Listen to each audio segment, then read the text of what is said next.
Bado tuko hapa ofisi za Tume Huru ya Taifa ya Uchaguzi, na kubwa ni kuweza kuzungumza na baadhi ya makatibu wa vyama vya siasa hapa nchini. Tumewasikia baadhi ya makatibu na hapa niko na katibu naye mwingine pia. Nataka nifahamu wao leo wanazungumziaje makubaliano ama mkataba walioingia leo kuhusiana na masuala ya maadili kuelekea uchaguzi. Wanazungumziaje kikao kazi hichi, lakini wanaizungumziaje tume kwa kifupi, tukiwa tunaelekea kwenye uchaguzi mkuu wa mwaka 2025, uchaguzi wa madiwani, wa bunge pamoja na mheshimiwa rais. Karibu sana mheshimiwa katibu. Asante. Kwanza naitwa Abduli Mluya, ni katibu mkuu wa chama cha Democratic Party DP. Kimsingi leo ni siku ambayo inapaswa kuandikwa kwenye historia ya Tanzania. Moja,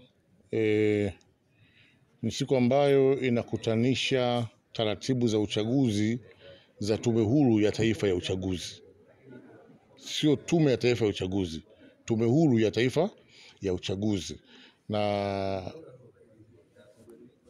kama ulivyoona wadau, leo hatukuwa na mipishano mikubwa ya kihoja, kwa sababu imejidhihirisha kwamba hii ni Tume Huru ya Taifa ya Uchaguzi. Maoni mengi ambayo tuliwasilisha yamerudi kwenye rasimu, ndio maana hoja hazikuwepo, zaidi ya watu kuomba tuharakishiwe kusaini haya maadili ili tuende kwenye uwanja wa mapambano. Kimsingi kwa mwanzo huu tume huru hii inaonyesha kabisa kwamba uchaguzi utakuwa huru na haki na utazingatia misingi na maadili haya tuliosaini. Lakini pia tumeweka maangalizo. Watanzania lazima tuwe tunaheshimu taratibu na kanuni tunazojiwekea sisi wenyewe. Chama kinaposhiriki uchaguzi ni lazima kiwe kimesaini haya maadili. Kwa hiyo asiwepo mtu ambaye hakusaini maadili leo alafu kesho akatafuta kufanya kwa ajenda ya kisiasa. Atakuwa ametuvunjia heshima sisi na umri wetu ambao tumesafiri kutoka Dar es Salaam kufika hapa Dodoma mjini na kusafiri hizi kilomita kutoka Dodoma mjini kuja huku nje ya mji kwa ajili ya kusaini ya maadili. Tukijiwekea taratibu za kuheshimu katiba, sheria na miongozo na maadili tunayojiwekea, nadhani tutakuwa taifa bora kabisa. Na kimsingi tume hii sasa imedhihirisha juu ya ubora wake. Sasa tunakwenda kuona kwenye mchakato wa uchaguzi utakavyokuwa. King Mluya, naam, mmejipangaje kama chama kuelekea uchaguzi, na wafuasi wenu ama wanachama wenu watarajie nini sasa baada ya kuonekana hii ni kweli inaashiria ile Tume Huru ya Taifa ya Uchaguzi? Mmejipangaje kama chama? Kwanza maadili haya yametupa utayari mkubwa sana.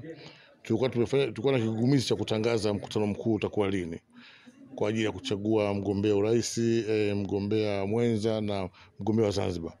Lakini tutafanya tarehe 10 mwezi wa 6. Kwa hiyo tutafanya Morogoro. Ukumbi gani hatujajua bado.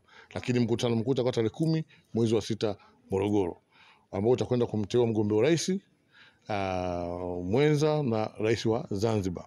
Lakini pia mkutano huo utakuwa unapokea kutoka mikoa mbalimbali watiania ndani ya chama kwa nafasi za ubunge, udiwani na uwakilishi. Kwa hivyo chama kinajipanga kuendelea mikakati yake na kuelekea kwenye uchaguzi huu, na kwa sababu tumeona kanuni za referee this time ziko fair, tunaamini kabisa kuna kitu kinaenda kutokea uwanjani. Na imani kwamba chama chenu kinaweza kushika dola na kuiongoza taifa?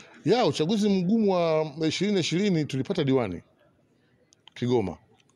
Sawa? Na ulikuwa mgumu sana ule uchaguzi. Sasa na ulikuwa uchaguzi wa Tume ya Taifa ya Uchaguzi.